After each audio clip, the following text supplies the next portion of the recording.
तो दोस्तों नमस्कार, प्रणाम, सत श्री अकाल, आदाब। आप सभी लोगों का हमारे इस वीडियो में बहुत बहुत स्वागत है। उम्मीद करते हैं आपकी फैमिली बहुत ही स्वस्थ, मस्त, तंदुरुस्त होंगी। आप अपना और अपनी फैमिली का अच्छी तरह से ख्याल रख रहे होंगे। दोस्तों आज की जो हमारी घटना है, जो आज की कहानी है हमारी, वो ऐसे अवैध संबंधों की है जिस संबंधों में लोग न जाने किस हद तक गुजर जाते हैं। कभी कभी ऐसी घटनाएं होती हैं जो हमारी रूह तक कांप जाती है। इस घटना में, इस कहानी में कुछ ऐसा ही हुआ। एक पत्नी ने किस तरह से अपने पति का बेरहमी से कत्ल किया। दो बच्चों की मां ने एक ऐसा वासना का शिकार हुई कि एक अमित लड़का जो था उसके चक्कर में अपनी जिंदगी को बर्बाद कर दिया, अपने दो बच्चों की जिंदगी को बिल्कुल नष्ट कर दिया। कभी कभी ऐसा होता है कि जुर्म करने वाले लोग बहुत ही शातिर दिमाग से जुर्म करते हैं, अपने आप को बहुत अच्छी तरह से उस मामले में समा लेते हैं, लेकिन हो सकता है कि उनसे कोई ना कोई भूल हो जाती है। ये क्राइम की कहानी में, क्राइम की घटना में हमेशा होता है। अगर ऐसा ना हो, कोई राज छुपा सके तो हो सकता है खुलासा ना हो, लेकिन राज नहीं छुपा पाते इसलिए खुलासा हो जाता है। और खुलासा होने के बाद में पकड़े जाते हैं लोग। पकड़े जाने पर जो हकीकत है, जो असलियत है, उनके सामने आती है। तमाम सारी ऐसी घटनाएं हैं जो पति ने पत्नी को मार डाला और उसके सारे सबूत छिपा दिए, लेकिन पुलिस ने जब मशक्कत की, मेहनत की तो वो पकड़े गए। इस घटना में भी पत्नी ने अपने प्यार को पाने के लिए, दो बच्चों की जो माँ होती है, उसने सारे सबूत मिटाने की कोशिश की, बहुत अच्छी प्लानिंग की, तैयारी की, लेकिन उसके बाद भी वो पकड़ी गई। वो और उसका प्रेमी दोनों लोग पकड़े गए और उनको जेल हुई। आखिर ये घटना कहाँ की है, कैसे होती है, क्यों होती है, इस घटना को पूरी तरह से समझते हैं। इसके पहले एक बात बताते हैं कि तमाम सारी चीज़ें ऐसी हो जाती हैं जहाँ पर लोग हताश रह जाते हैं, परेशान हो जाते हैं, और वो समझते हैं कि कहीं ना कहीं हो सकता है सच हो और कहीं ना कहीं हो सकता है झूठ हो। लेकिन जो ये घटना है, जो कहानी है, ये गोंडा की है, बहुत ही बिल्कुल सच है। गोंडा में रहने वाला एक परिवार होता है जो मुस्लिम वर्ग से आता है, बहुत अच्छी तरह से अपनी फैमिली को संभाल रहा था। लड़का जो होता है उसका नाम रईस होता है, पढ़ा लिखा होता है, एमबीए कर चुका होता है, इंजीनियरिंग की पढ़ाई पूरी कर चुका होता है, और उसके बाद में उसने शादी कर ली। शादी दोस्तों लव मैरिज होती है, सभी लोगों ने स्वीकार कर लिया, घर के परिवार के सब लोग स्वीकार कर लेते हैं कि कोई बात नहीं, तुम्हें जिससे प्यार है, तुम्हें जिससे शादी करना है उससे कर लो। रईस ने शादी की। एक समय आया 2017 का, 2017 में रईस ने एक साइदा नाम की लड़की से निकाह पढ़वाया, उसका निकाह पढ़ा गया, उसकी शादी हो गई। उसके बाद में जो रईस था वो घर पर कितने दिन रुकता, इसलिए गोंडा से वो मुंबई चला गया। मुंबई में जाने के बाद में उसने एक कपड़े की जो दुकान होती है तहिसार में मुंबई का जो शहर होता है तहिसार, वहाँ पर उसने नौकरी की। कपड़े की दुकान में सेल्समैन का काम मिल जाता है, क्योंकि कपड़ों की जानकारी उसे बहुत काफ़ी दिन से थे। उसने कपड़ों के काम में बहुत ज़्यादा माहिरियत हासिल की थी, इसलिए कपड़ों के मामले में वो अच्छा व्यापारी था और वो अच्छा काम कर लेता था, इसलिए उसे सेल्समैन की नौकरी मिली। सेल्समैन की नौकरी में अच्छा खासा उसे पैसा मिलता है। अब अच्छा खासा इतना मिलता है कि अपने परिवार को वो जैसे तैसे हैंडल कर पाता है, घर की स्थिति को सुधार लेता है, पत्नी को पैसे देता है, अपने माँ बाप को पैसा देता है, दोनों लोगों को पैसा देता है, सब लोग अच्छी तरह से जीवन यापन कर रहे होते हैं। लेकिन हर घर की एक घटना होती है, हर घर की एक कहानी होती है। जैसा कि सबके साथ होता है कि अगर शादीशुदा व्यक्ति और उसके साथ में एक 6 साल की बेटी, और उसके साथ में ये भी होता है कि भाई उसका एक बेटा है, लेकिन इन सब चीज़ों के साथ साथ जो व्यक्ति बाहर रह रहा है, परिवार छोड़ करके अपना घर से दूर है, वो ये भी सोचता है कि कितने दिन तक ऐसे जीवन यापन होगा। तो सबकी तरह से वो भी अपनी पत्नी साइदा को मुंबई ले जाता है और अपना परिवार जो 3 लोगों का, बच्चों और पत्नी का होता है, चौथा अपना, 4 लोगों का जीवन यापन अच्छी तरह से मुंबई के तहिसार में चल रहा है। लेकिन वहीं पर कुछ धीरे धीरे एक ऐसी घटना हो जाती है। पड़ोस में रहने वाला एक अमित नाम का लड़का है, जिससे थोड़ी बहुत दोस्ती रईस की हो जाती है, और रईस काम पर रहता है तो ज़्यादातर जो अमित होता है उसका आना जाना। उस आने जाने में अमित के धीरे धीरे साइदा का जो है बहुत ज़्यादा लगाव हो गया। इन दोनों में एक ज़्यादा दोस्ती हो गई। धीरे धीरे कहीं ना कहीं रईस और अमित की दोस्ती से ज़्यादा साइदा और अमित की दोस्ती हो गई। ये सिर्फ दोस्ती नहीं थी, धीरे धीरे उस दो बच्चों की माँ ने अमित के वासना में, अमित के प्यार में इस तरह से डूब जाती है कि उसे अपने पति का किसी भी प्रकार से ख्याल ही नहीं रहा कि पति का जो रोल है, जो उसके साथ में जीवन यापन करने की उम्मीद है, शायद रईस को इतना टाइम नहीं मिला, इतना समय नहीं मिला जो उसको दे सके या उसकी देख रेख कर सके। इसलिए रईस ने अपने काम में ध्यान दिया और अमित के साथ में जो साइदा थी वो पूरी तरह से लवलीन हो गई, प्यार में बहुत अंधी हो गई, या ये समझ लीजिए कि वासना का बहुत अच्छी तरह से शिकार हो गई। आखिर अब अमित धीरे धीरे इन सब चीज़ों को 6 महीने गुजर गया लेकिन पता नहीं लगा। लेकिन 6 महीने के बाद जब रईस नहीं होता है, घर पर ड्यूटी करता है, रईस की 10 से 10 ड्यूटी है दिन में, रात के 10 बजे रईस के वापस आने का जो समय है, इन सब बीचों में जो अमित होता है वो उसके ज़्यादातर खास आसपास ही रहता है साइदा के। वो रात में या दिन में वो घर आया जाया करता है। लोगों को जो पड़ोसी होते हैं उनको परेशानी होती है कि आखिर ये कौन सा मामला है, लेकिन किसी ने इस बात की जिक्र नहीं किया क्योंकि किसी पर उंगली उठाना इतना आसान नहीं है। हो सकता है जिस पर उंगली उठाई जाए वो लोग पड़ोस के जो समाज के लोग हैं उनको बदनाम करने की कोशिश करें, उनसे भी तमाम सारी ताल्लुकातें तोड़ दें और लोगों को ये बताएं कि ये लोग हम पर गलत तरीके से उंगली उठाते हैं। तो अगर कोई एक व्यक्ति बोलता है तो उसके सारे लोग खिलाफ हो जाएंगे। इसलिए किसी की हिम्मत नहीं जुटी कि कोई बोल सके कि अमित तुम्हारे घर क्यों आता है, क्यों जाता है। यहाँ तक कि थोड़ी बहुत दोस्ती जो रईस की थी वो भी अमित से थी, इसलिए किसी ने जो जुबान नहीं खोली, किसी ने उस पर उंगली नहीं उठाई। लेकिन कुछ समय धीरे धीरे गुजरा तो रईस को अमित और जो ये साइदा थी इसकी पत्नी, इसके बारे में कुछ ऐसी शक की गुंजाइश पैदा हुई जिस पर उसने बात की अपनी पत्नी साइदा से। साइदा से जब बात की तो साइदा ने कहा कि हाँ कुछ थोड़ा बहुत हमारे बीच में है, लेकिन मैं ख़त्म कर देती हूँ, मैं उससे कभी मुलाकात नहीं करूँगी, कभी मिलूँगी नहीं। अब इन सारी चीज़ों को सुनने के बाद में जो रईस होता है ये सोचता है कि चलो ठीक, हमारी पत्नी की कहीं ना कहीं गलती थी, भूल हो गई थी, वो सुधर गई है। लेकिन 6 महीने और गुजरे। लेकिन जब 6 महीने और गुजरे तो रईस को ये सब पता लगा कि हमारी जो पत्नी है साइदा वो सुधरी नहीं है, कहीं ना कहीं छुप के मिलती है। इन सब चीज़ों में जो रईस था वो अब इन्वॉल्व होने लगा था, अब अपनी पत्नी के निगरानी में था। लेकिन धीरे धीरे जो पत्नी होती है वो इसको गुमराह कर रही थी और अपने अलग समय से मिल करके उसके साथ जीवन यापन कर रही थी। लेकिन रईस को जब इस सब बातों का जो है पता लग जाता है, वो सब सोच पाता है कि कहीं ना कहीं कुछ गड़बड़ है। तो रईस ने एक काम किया। एक दिन जो है 21 मई 2025 का समय आता है और अब तक इसके 6 साल की एक बेटी होती है और 2 साल का एक बेटा होता है। रईस ड्यूटी पर जाता है काम से, अब 10 बजे की वापसी है। ये बात साइदा को भी पता थी, ये बात अमित को भी पता थी कि रात के 10 बजे से पहले जो रईस है वो वापस नहीं आएगा। साइदा ने उस अपने प्रेमी अमित को बुलाया। बुलाने के बाद में वो लोग अपनी तरह से रंगरलियां मना रहे थे, लेकिन जो रईस था उसे इस बात का शक था। उसने आज रात 8:30 बजे अपनी ड्यूटी छोड़ दी और 8:30 बजे ड्यूटी छोड़ने के बाद में जो दुकान का मालिक था उससे कहा कि हमारी कोई ना कोई दिक्कत है, इसलिए हम घर जाना चाहते हैं, आज हम इस समय तक ही रहेंगे दुकान पर, इसके बाद हम नहीं रहेंगे।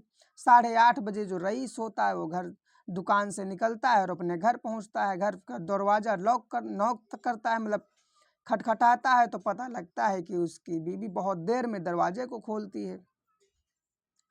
खोलने के बाद में ये पता लगा कि वो आज अमित भी उसके घर के अंदर है। अमित और साइदा ऐसी स्थिति में नग्न अवस्था में मिलते हैं कि जो रईस होता है वो बर्दाश्त नहीं कर पाता है।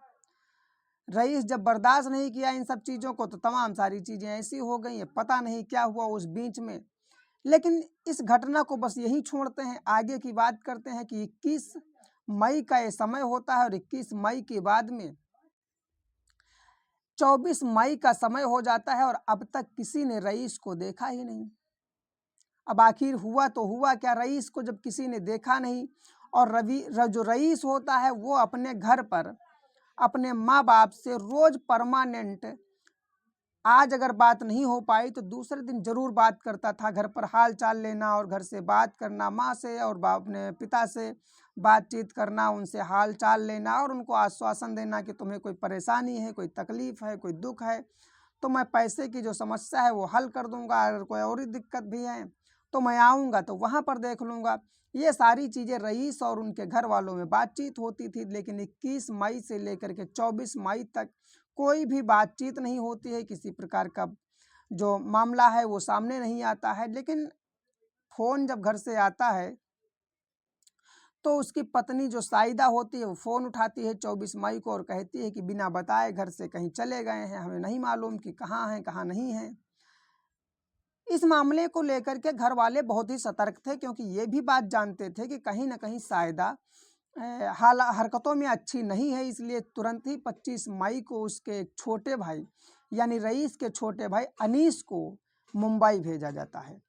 अनीस 24 को ही बैठता है और 25 को लगभग रात 11 से 12 बजे के बाद में अनीस घर पहुंचता है, जहां पर ये साइदा और रईस रह रहे होते हैं।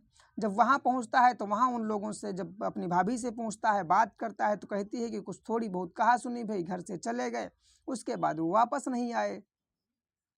अब इन सब हालातों से वो जो अनीस था वो बहुत घबराया हुआ था। उसने कोई बात नहीं 25 तारीख की सुबह अपने थाने में जाकर के एफआईआर करवाई, जिसके साथ में साइदा भी साथ में गई। साइदा और अनीस ने दोनों लोगों ने रिपोर्ट लिखवाई कि कहीं ना कहीं कुछ गड़बड़ है, हमारा भाई वापस नहीं आया है, 4 दिन से 5 दिन से गायब है।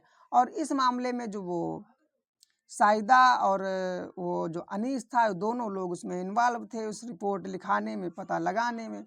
लेकिन कुछ ऐसी घटनाएं होती हैं जहां पर पता लगाना बड़ा मुश्किल होता है और पुलिस भी उस पर जो है ज़्यादा संज्ञान नहीं लेती है, क्योंकि लापता होने वाले लोगों की संख्या बहुत ज़्यादा है। कई बार तमाम लोग लापता हो जाते हैं, पुलिस कहाँ तक पता लगाए। ये चाहे मुंबई की पुलिस हो, चाहे पूरे देश की पुलिस हो, यही सब घटनाएं होती हैं, यही हरकतें होती हैं। तो इसलिए ज़्यादा इन पर जो है पुलिस ने तत्काल प्रभाव से कोई कार्रवाई नहीं की, ढूंढने की कोशिश नहीं की। लेकिन अगर ढूंढे भी पुलिस तो पाए कहाँ, क्योंकि तमाम सारी ऐसी चीज़ें होती हैं कि जहाँ पर ढूंढना और पुलिस के बस की बातें होती भी नहीं हैं। लेकिन जब धीरे धीरे चीज़ें सामने आती हैं तब पुलिस भी उसमें इन्वॉल्व होती है और लोग भी उसमें जो है हरकत करने लगते हैं। आज 28 मई हो जाती है और 28 मई 2025 को जो साइदा थी वो घर से बाहर किसी और जगह पता लगाने जाने वाली थी, और इसी बीच में अनीस ने कहा कि मैं थोड़ी देर रुक के और कहीं और पता लगाने जाऊंगा। जब अनीस होता है, अनीस ने घर पर खाना खाया और खाना खाने के बाद बाहर निकलने की कोशिश करता है, लेकिन तब तक जो जो लड़का होता है रईस, उसकी एक बेटी जो 6 साल की होती है, वो अपने चाचू से कहती है। आखिर चाचू और मामू का जो प्यार होता है, कई लाइफ में आपने देखा होगा कि जो चाचा से या मामा का जो प्यार होता है बच्चों में बहुत अधिकांश होता है। शायद कोई भी बात छुपा नहीं पाते हैं, शेयर कर ही देते हैं। तो अपने चाचा से उसने कहा कि चाचू मैं एक बात बताऊं तुम्हें। तो चाचू ने कहा कि बताओ, यानी अनीस ने बोला कि बताओ क्या बात है। उसने कहा कि चाचा, मम्मी ने पापा को मार दिया है। इतनी बात सुनने के बाद में अनीस इतना बदहवास, इतना पागलपन अनीस के अंदर, इतनी बेचैनी, इतना मतलब घबराया हुआ, उसकी समझ नहीं आ रहा था कि आखिर इस बेटी ने बोला तो बोला क्या। आखिर इस 6 साल की बच्ची ने इस तरह से मुंह खोला है तो आखिर कहीं ना कहीं सच होगा। तुरंत उसने तत्काल प्रभाव से उससे बात करने की कोशिश की और कहा कि आखिर तुम्हें कैसे मालूम। तो उसने कहा कि मैं रात 9 बजे पड़ोसी के घर में खेल रही थी, वहाँ पर वो बहुत अच्छी तरह से मुझे प्यार करते हैं, अच्छी तरह से खिलाते हैं, वहाँ खेल रही थी। वहाँ से जब घर वापस आई तो पता लगा कि दोनों लोगों के लिए मम्मी के हाथ में और एक पड़ोस के अंकल थे जिनका नाम अमित है, उनके हाथ में चाकू था और वो पापा को मार करके किचन में दफना रहे थे। इसके बाद में ये हुआ कि भाई ऐसे कैसे दफना रहे थे, तो पता लगाया गया। तो उस लड़की ने बताया, जब अनीस ने बहुत तरीके से पूछा तो कहा कि मम्मी ने कहा कि अगर तुमने किसी से मुंह खोला, किसी से जुबान खोली, किसी से कुछ कहा, तुम्हारा और तुम्हारे भाई का जो हश्र है वो इसी तरह से होगा जिस तरह से तुम्हारे पापा का हुआ। एक प्यार में एक वासना की शिकार औरत ने अपने पति को मार दिया और बच्चों को मारने की पूरी धमकी दी। ये घटना कोई झूठी नहीं है, ये बिल्कुल सही और सत्य घटना है। जब इस बात का खुलासा हुआ, अनीस बिल्कुल पागलपन में आया और अनीस जाकर के थाने में तुरंत तहसील के थाने में गया और वहाँ रिपोर्ट लिखवाई। उस बच्ची को ले जा कर के बच्ची के बयान रिकॉर्ड हुए। अब इस मामले में तुरंत ही जो साइदा थी और जो उसका प्रेमी जिसका नाम अमित था, दोनों को गिरफ्तार किया गया। गिरफ्तार करने के बाद में लाया गया। लाने के बाद में उससे पूछताछ शुरू हुई। जब पूछताछ शुरू होती है, उससे बात की जाती है, तो जब बात करने के दौरान में ये सारी चीज़ें जो साइदा होती है, पहले पुलिस को गुमराह करने की कोशिश करती है, पहले उससे झूठ बोलती है पुलिस से, तमाम सारी ऐसी चीज़ें कि जो पुलिस बात समझ रही थी उसके भी बिना सर पैर की बातें कर रही थी। लेकिन जो लेडीज़ पुलिस थे उसने बहुत धमकी के साथ पूछा और उसे मारने पीटने की कोशिश की। तब जाकर के साइदा ने मुँह खोला और बताया कि हमारा कम से कम 1 साल से हमारा और अमित का अफेयर चल रहा था। उसमें जो हमारा पति था वो बहुत ही मुश्किल पैदा कर रहा था। अब इस मुश्किलों में हम करते तो क्या करते, इसलिए हमने उसके मर्डर का प्लान बनाया और प्लान ऐसा बनाया कि किसी को कुछ पता ही ना चले। आखिर एक जो रईस नाम का लड़का है, जो साइदा का पति है, उसने अपने लिए खुद कब्र खोद ली थी। अपने लिए जिस आदमी ने कब्र खोदी हो उसे पता ही नहीं होता है कि मुझे ही दफनाया जाना है। क्योंकि जो रईस होता है उसकी जो पत्नी होती है साइदा, वो कहती है कि किचन के टाइल्स बहुत ज़्यादा ख़राब हो चुके हैं, हमने मकान मालिक से बात किया है तो ये टाइल्स उखड़वा दीजिए और उसके बाद में इसके नीचे जो बार बार धंस जा रही है फर्श, इसमें मिट्टी डालने की और गिट्टी डालने की बात हुई तो कम से कम यहाँ पर किचन के अंदर खुदाई कर दी जाए और खुदाई करने के बाद में इसे गिट्टी में भरवा दिया जाए। ये सारी चीज़ें जो व्यवस्थाएं होती हैं वो करने की बात करती है। तो वो जो रईस होता है खुद ही सीमेंट लेकर आता है, खुद ही मोरंग लेकर के आता है, खुद ही सारी चीज़ों की व्यवस्था करता है और व्यवस्था करने के बाद में वो ये करता है कि अब ये था कि सारी चीज़ों की व्यवस्था हो गई। व्यवस्था होने के बाद में रईस को उसी में जो उसकी पत्नी थी साइदा, उसने 21 मई को जब उनको रंगे हाथ पकड़ता है तो दोनों लोग उसे मार करके और लाश को उसी में दबा देते हैं। क्योंकि उसके जब 4 टुकड़े किए जाते हैं, क्योंकि उतनी जगह नहीं थी किचन के अंदर जहाँ पर उसे दफनाया जा सके, तो उसके 4 टुकड़े किए गए। 4 टुकड़े करने के ऊपर तिरी पर रखा गया। पुलिस को जब सारी चीज़ें का पता लगा तो पुलिस ने उस वहाँ पर खुदाई करवाई। खुदाई कराने के बाद में क्योंकि पुलिस ने देखा कि यहाँ पर कुछ ना कुछ गड़बड़ है, क्योंकि यहाँ पर तमाम सारी ऐसी चीज़ें हैं कि टाइल्स कोई नया भी आदमी लगाए तो इस प्रकार से नहीं लगाना है, क्योंकि टाइल्स बिल्कुल बिखरे पड़े हुए थे। तो पुलिस को उसी पर शक हुआ और पुलिस ने सारी चीज़ों की तलाश करते हुए वहाँ पर खुदाई करवाई। खुदाई करवाने पर जो लड़का होता है जिसका नाम रईस होता है वो वहाँ पर 4 टुकड़ों में मिल जाता है। इस प्रकार से जब सारी चीज़ों का पता लगाया गया, सबूत इकट्ठा हुए, लाश इकट्ठा हुई, उस 6 साल की बच्ची के बयान हुए, जब इन सारी चीज़ों की पोल खुल गई तो रईस के जो कातिल थे साइदा और अमित, सभी लोगों को जेल हुई, चार्जशीट दायर हुई, 302 के मुकदमे, सब लोग जेल गए। लेकिन इस घटना के पूरे जो अंश थे, जो पूरी स्थिति थी, उसमें सबसे बड़ी एक बात थी कि मान लो अगर उस साइदा को अपने पति रईस के साथ नहीं रहना था तो साइदा के पास तमाम और भी रास्ते थे। जैसे कि वो तलाक ले सकती थी, वो अपना जो है रईस से तलाक लेकर के अमित के साथ रहने के लिए बात करती। उसका थाना हो, चाहे पुलिस हो, चाहे कानून हो, हर जगह पर फैसला होता, अदालत उसका कोई ना कोई निर्णय देती। लेकिन क्राइम नहीं करती तो वो अपनी ज़िंदगी में खुद जेल नहीं जाती और ना ही रईस की मौत होती। लेकिन कहते हैं ना कि विनाश काले विपरीत बुद्धि, जब समय विपरीत हो जाता है तो बुद्धि नहीं काम करती है। लेकिन अगर बुद्धि काम कर जाती तो शायद किसी का न मर्डर होता, न कहीं किसी का कुछ होता, सब अपनी अपनी जगह पर ठीक होते। रईस के कातिलों को सज़ा मिल गई और उनको शायद उम्र कैद की सज़ा मिली है, यहाँ तक सूचना मिली है। और जो भी हुआ बहुत गलत हुआ, ऐसा नहीं होना चाहिए था। तो शायद हमारी कहानी सुन करके, घटना सुन करके आप लोगों को कुछ थोड़ी बहुत जानकारी मिली होगी कि क्राइम को अंजाम देने से पहले उसके तमाम सारे रास्ते निकाले जा सकते हैं और ना निकालने वाले लोग क्राइम के शिकार हो जाते हैं। और क्राइम करने वाले लोग, मैंने जो पहले बात कही थी वो फिर से कहता हूँ कि जो लोग क्राइम करने का जो प्लान बनाते हैं, मर्डर का प्लान बनाते हैं, सोचते हैं कि हम पकड़े नहीं जाएंगे तो कहीं ना कहीं आपके खिलाफ सबूत हो जाएंगे और आप पकड़े जाएंगे। इसलिए किसी भी प्रकार से किसी भी क्राइम को अंजाम ना दें।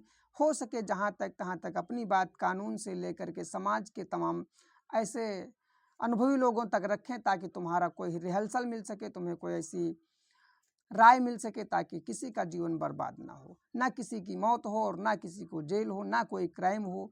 हमारा बस उद्देश्य यही है कि क्राइम को रोका जाए और समाज को एक अच्छी राह दिखाई जाए। इस कहानी से, इस घटना से जो लोग आप समझे हों, जो हमारी इस घटना से जो आपको कुछ जानकारी मिली हो, तो अपनी राय कमेंट में ज़रूर दें। वीडियो अच्छा लगा हो तो लाइक करें, चैनल को सब्सक्राइब कर लें ताकि आपको रोज़ रात 8 बजे तक ऐसी ही घटनाएं, ऐसी ही सूचनाओं की सच्ची घटना मिलती रहे और आपको थोड़ी बहुत जानकारी प्राप्त होती रहे। मिलते हैं कल किसी और घटना में रात 8 बजे। तब तक के लिए नमस्कार, जय हिंद।